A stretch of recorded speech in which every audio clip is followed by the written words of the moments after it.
Welcome to VCF Automation 9 video series. My name is Mahar Al-Asfar and I am a product marketing engineer within the VMware Cloud Foundation division at Broadcom. This is part 3, VCF Automation 9 organization configurations of this video series. We'll start first at touching on our VCF 9 infrastructure setup and the organization tenant design plan we want to implement. We'll demo how to access the organization portal UI, first as a provider administrator and then as an organization administrator. Once we log in successfully, we'll explore the organization portal by touching on the overview welcome page, regions, virtual private clouds, VPCs, and IP management block that were allocated to the organization by the provider. And we'll look into how to enable VCF automation services within the All Apps organization by creating a few needed components, such as creating content libraries, creating projects, creating namespaces, and namespace classes. We'll then explore and access the available out-of-the-box VCF automation services as a result. So let's get started and dive right in. If you watched parts 1 and 2 of this series, you should now be familiar with our lab setup and the organization design plan we are working with and trying to implement. We have a VCF 9 instance that includes one management workload domain and one virtual infrastructure workload domain. These domains have dedicated vCenters and NSX managers. And in each of the domains, we've configured edge clusters with Border Gateway Protocol, PGP, to enable dynamic routing in both domains. We have a supervisor deployed in each of the domains. These supervisors are configured with VCF networking with VPCs as the networking stack, and each of the domains have a dedicated external IP blocks configured that do not overlap. Across the two domains and on top, we have VCF automation configured with two regions. We have US West region contains the supervisor in the management domain, and we have US East region contains the supervisor in the VI workload domain. Within VCF automation, we've enabled the provider consumption org. It's an all apps organization, and we named it ACME. The ACME organizations is configured with two region codas, one from US West and one from US East. The regional networking also has been configured with dedicated external IP blocks, one for US West region and one for the US East region. These external IP blocks also do not overlap with the supervisor external IP blocks that we just mentioned. In this demo, we will create a project called Core Stack. The Core Stack project will be configured with two vSphere namespaces. The ACME development namespace will be created in the US West region, therefore it will be created on the supervisor in the management domain, and the ACME production namespace in the US East region, therefore it's going to be created on the supervisor in the VI workload domain. We can access the organization portal as a provider administrator or as an organization administrator or user. So let's go ahead and demo both. First, as a provider administrator, we need to log in into the built-in system organization to access the provider management portal. We'll log in with the built-in account.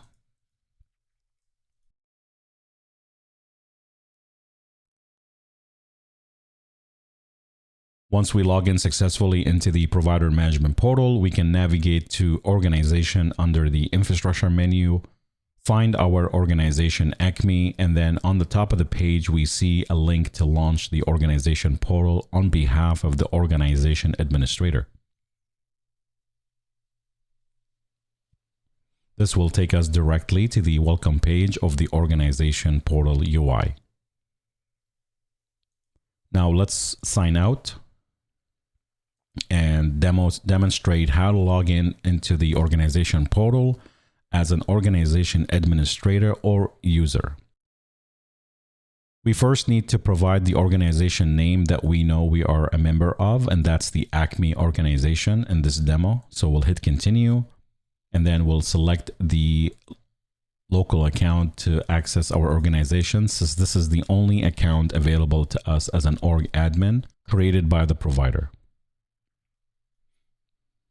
And once we successfully log in into the organization portal, we can see that we land on the organization portal overview welcome page.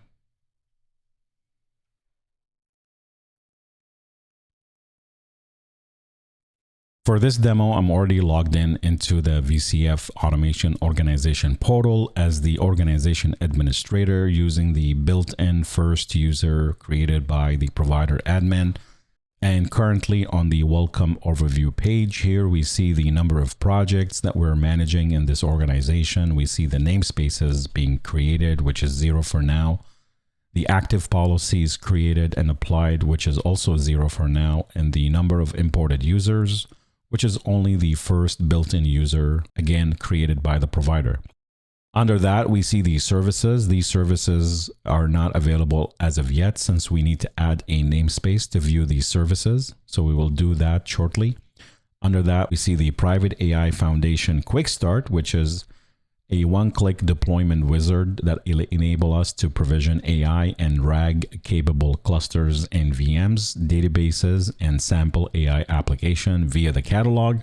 This will configure and deploy Private AI Foundation for NVIDIA, assuming that the customer have purchased a license. On the right, we see the total utilization on the organization level across CPU, memory, and storage. These are the utilization of the deployed workloads. And we see the top 3 consumers that can be filtered by projects or by namespaces. Under the total utilization widget, we see all you need to know with helpful links to things like documentation, community, and the CLI experience. One of the first things that an organization administrator will be able to do is click on Manage and Govern and then Regions. This will give us information on the list of regions that have been allocated to our organization. For example, US West. We can see the infrastructure quota. We can see the utilization across the zones. And we also see the available VM classes and the storage classes that have been allocated to the Acme organization that we are managing. In the resource usage, we see 0 CPU, memory, and storage of the allocated usage. But as an organization admin, this is a very important information to know that we've been allocated 50 gigahertz of CPU, 256 gig of memory, and 2 terabytes disk of storage in the US West region. And we have access to the medium, small, and large, and extra small t-shirt sizing or VM classes. These VM classes will be used by the VM service. And the storage class mapping us to the vSAN storage. This is a great way for the provider administrator to provide multiple different tiers of storage to the organization. Right now, we only have one of vSAN backed storage, and we've been allocated 2 terabytes, which we haven't utilized at the moment. Within the zone section, this is depending on the supervisors contained in the US West. The supervisors is configured on top of one or more zones. In this demo, the supervisor is configured with one zone, and we can see the resource limit of what's been allocated on this zone for this provider in this region, and that's 50 gigahertz of CPU and 256 gig of memory. Next, which is also important for the organization administrator to know, is the networking allocations. We can see that there are 2 default virtual private clouds in each of the regions. VPCs provides an isolated domain of networking resources. These VPCs will later see how they can be associated with the compute resources coming from the vSphere namespaces. Administrators can use the default VPCs for quick time to value or create newer VPCs if they want to. Each of the VPCs are going to be created for each of the regions, and each of the VPC will utilize the default transit gateway. And then the VPC are configured with the private VPC CIDRs. These CIDRs are used anytime you're going to decide to use a private VPC subnet. Also, the assigned default source NATing for any needed NATing to connect to the external networks. We can see also there are no namespaces currently utilizing these VPCs since we have not created any namespaces yet. We also have default connectivity profiles. These are templates that simplifies the configuration of new VPCs. Each of those connectivity profile will be configured with one or more external IP blocks and private transit gateway IP blocks that will be used by the VPCs. Again, we create default connectivity profile that is used by the default VPCs that we just talked about. The transit gateway is constructs that enable inner VPC connectivity, but more importantly, they also connect us to the external gateway owned by the provider to enable connectivity outside of the Acme organization. And we can see there is one for US West region and there is one for the US East region. Finally, on the IP management, this is the page where we can view the external IP blocks assigned to this organization by the provider administrator. So we can see at the bottom the two read-only IP block. These are IP blocks shared with this organization by the provider administrator and cannot be modified by the organization administrator. These represents the external IP blocks we saw before on the slide. We have a dedicated CIDR for the external IPs in the US East and US West. And these, as we can see, are already been used by the default VPC that we saw earlier. And on top, we have the private transit gateway also for US East and US West. These are the private transit gateway subnets are used for the inner VPC connectivity. And anytime you create a private transit gateway scope, VPC subnets. And then the last type or scope is the private VPC. We also see one for US East and US West, and the CIDR it's being used. If we click on the exclamation mark next to scope, we can see each of those IP block types and how they are advertised.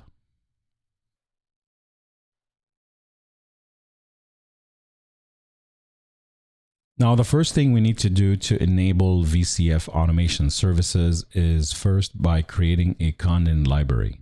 We can go to the build and deploy content hub, content libraries, and we want to make sure we have at least one content library with images that can be used by the virtual machine service. So let's go ahead and click on create content library. We'll call this Acme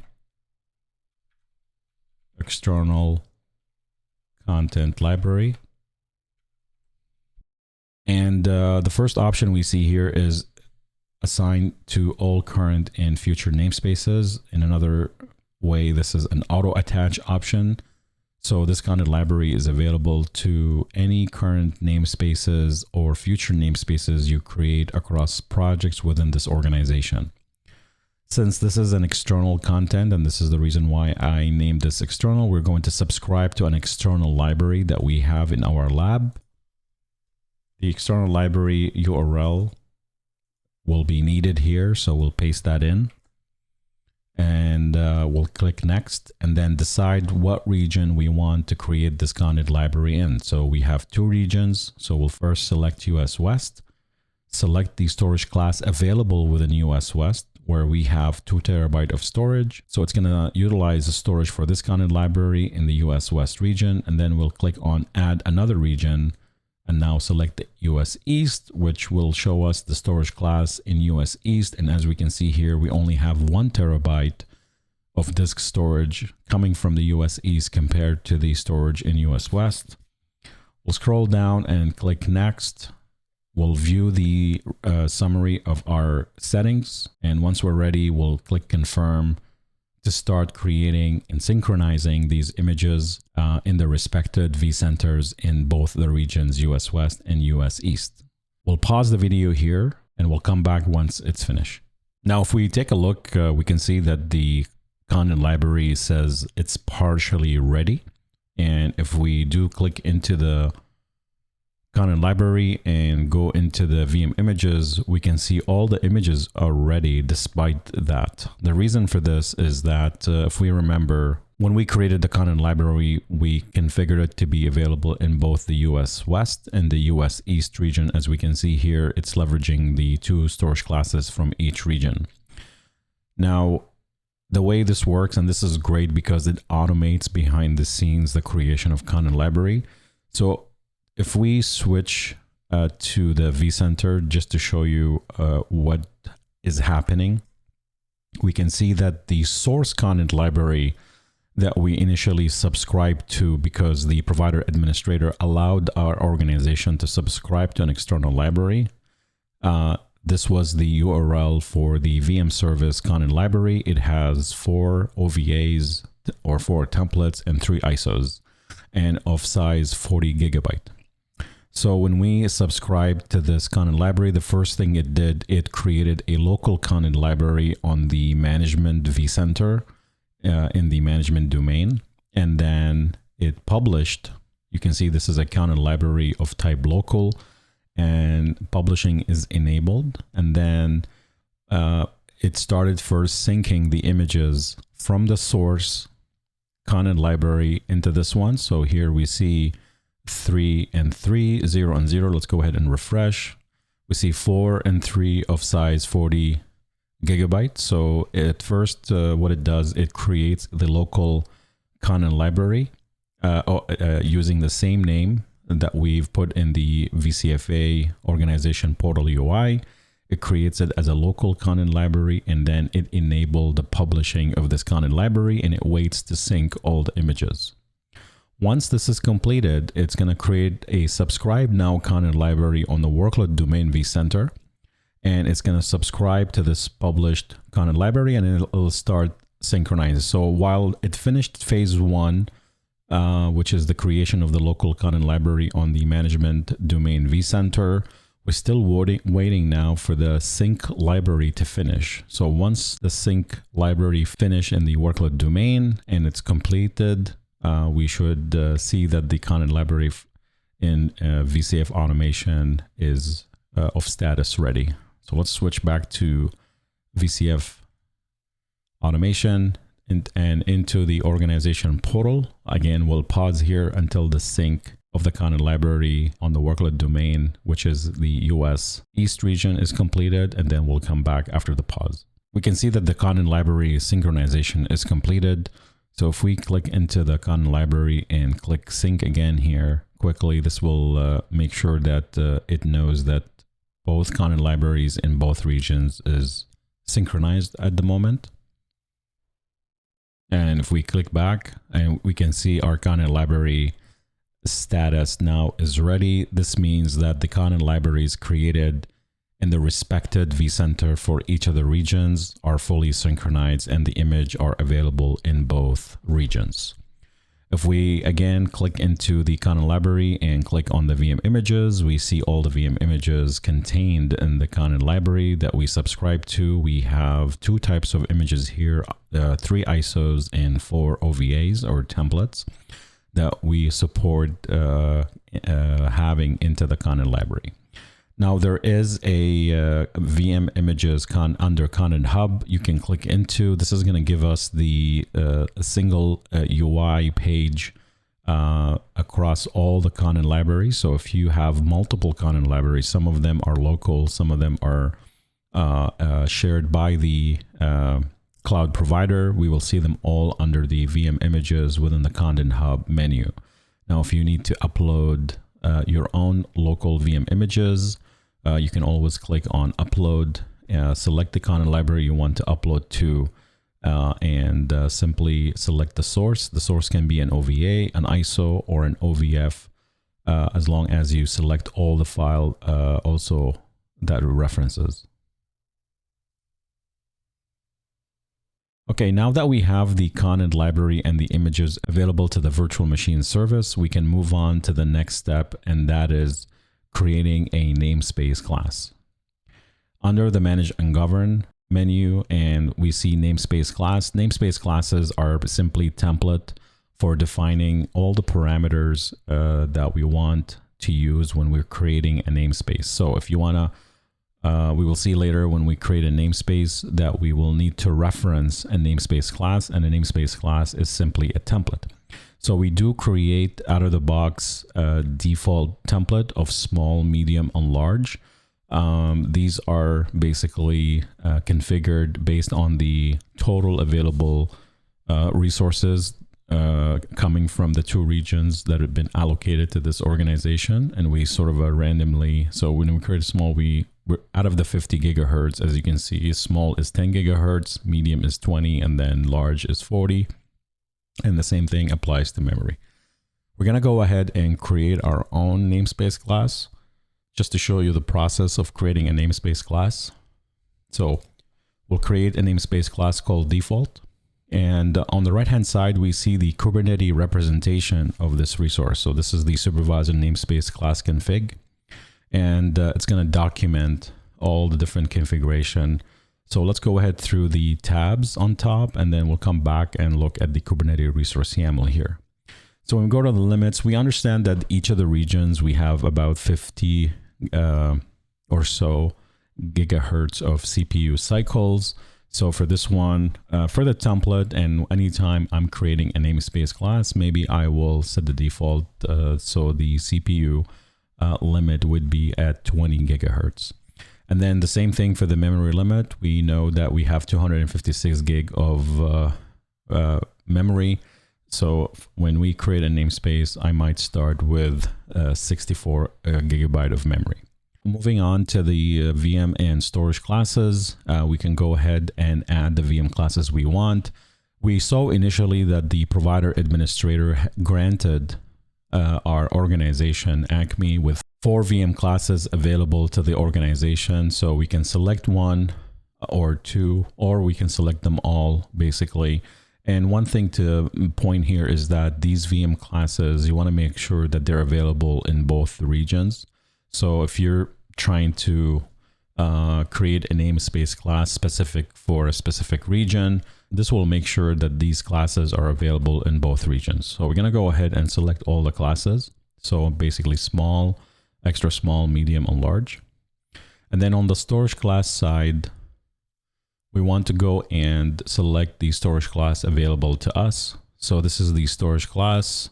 And as we see that the storage class, because it has the same name, it's telling us that the storage class in region US East contains 1 terabyte that has been allocated to our organization.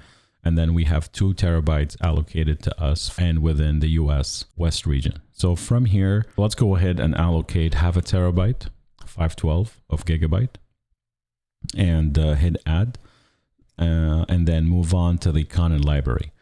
Now, this is where the auto attach, which we saw when we created a subscribe content library, comes into play.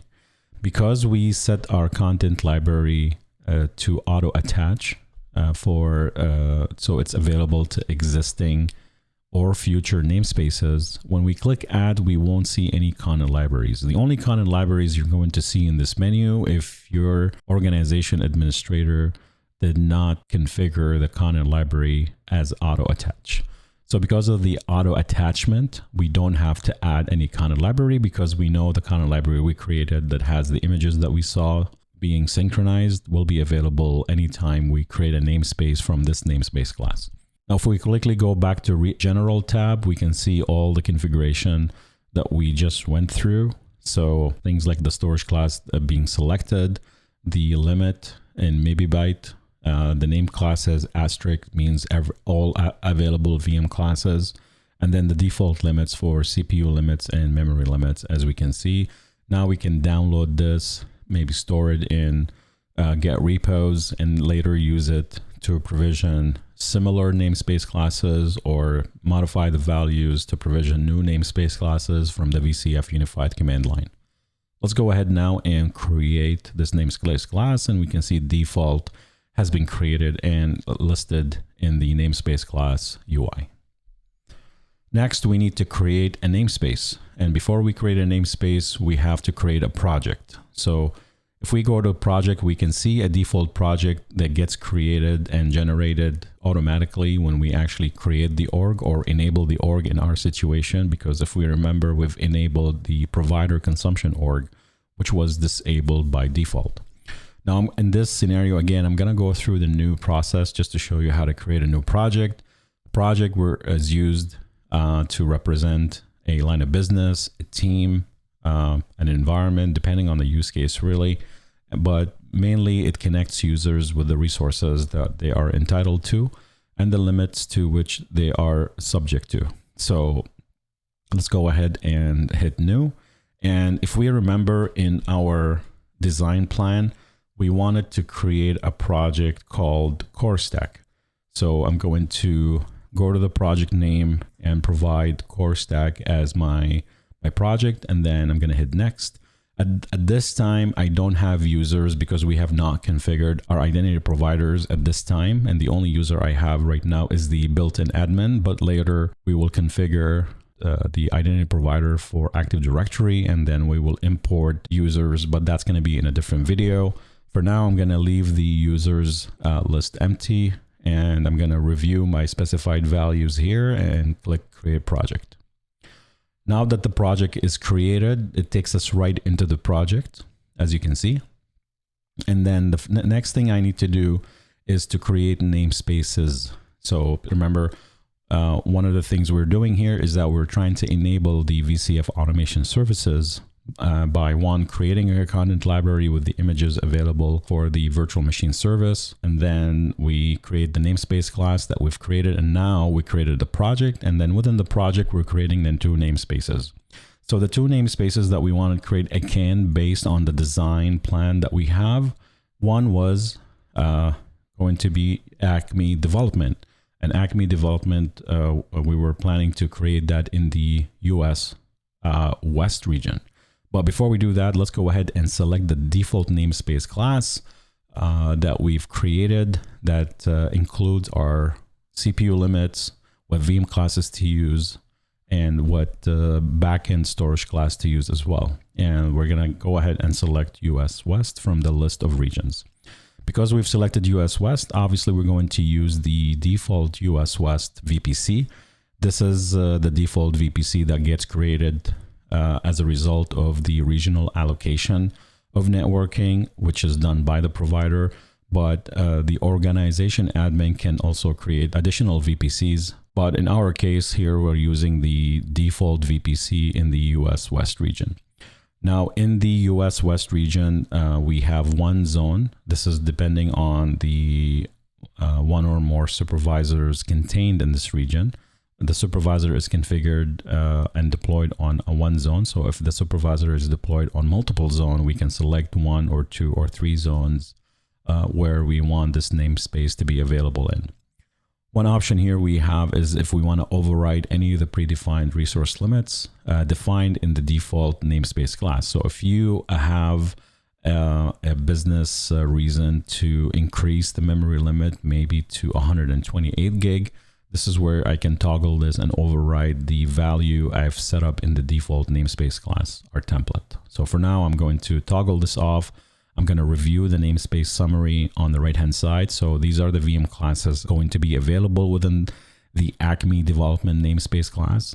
And then the CPU and memory limits, we have 64 gig of memory limit, and we have 20 gigahertz CPU limit coming from the namespace class default. And then for storage limits, we have 0.5 terabyte using the vSAN backed storage policy. So once I'm ready, I'm going to hit create. And this is going to create the Acme Development namespace for the Core Stack project. And then I'm going to repeat the process for the Acme Production namespace. So we're going to use the same namespace class, but this time we're going to select the US East region, which will ultimately show us the default VPC for the US East. So I'm going to select that. We also have 1 zone in this region, US East, coming from the supervisor in this region. And then I'm going to review my namespace summary details and then hit create as well.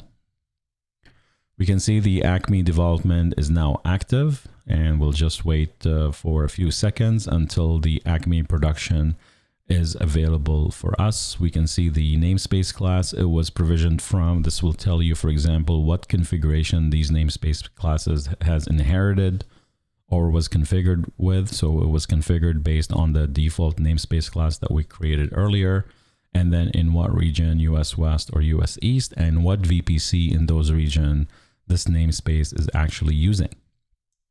So if we refresh one more time here, we can see that the Acme production is active as well. If we expand one of those namespaces and by clicking on the double arrows, we can see now the services available within this namespace. We can see some details again similar to what we've saw on the table. So if I close this and then head back and the overview, we can see now we have access to the services on the welcome overview page of the organization portal UI. We also have the namespace selector, so we can select and switch between development and production depending on which namespace we want to target. Now we can go and actually click on the services overview. That's going to take us to the summary page of the Acme development. Again, we see the namespace selector on the left menu, and we see all the services such as the virtual machine service, the network service, the virtual machine image service, the Kubernetes service, and the volume service. These are the core services that you would see out of the box. There will be additional services that once we enable will show up here as well. These are part of the extended services that we will be talking about and configuring in future videos of this video series. We see the core services tiles. Again, we can access these services by clicking the links on the service tile or by directly going into each of the services. So if we go to the virtual machine service, we can see here list of the available virtual machines, which we have not provisioned any, and the ability to create new virtual machines by going to the new virtual machine workflow. We can also do so directly from the service tile, either by clicking to go to the service, which takes us to the virtual machine menu, or going and clicking on the create VM, which takes us directly to the new virtual machine create workflow. This concludes part 3 of the VCF Automation 9 video series. Hope you enjoyed it. Thank you for watching, and see you in the next one.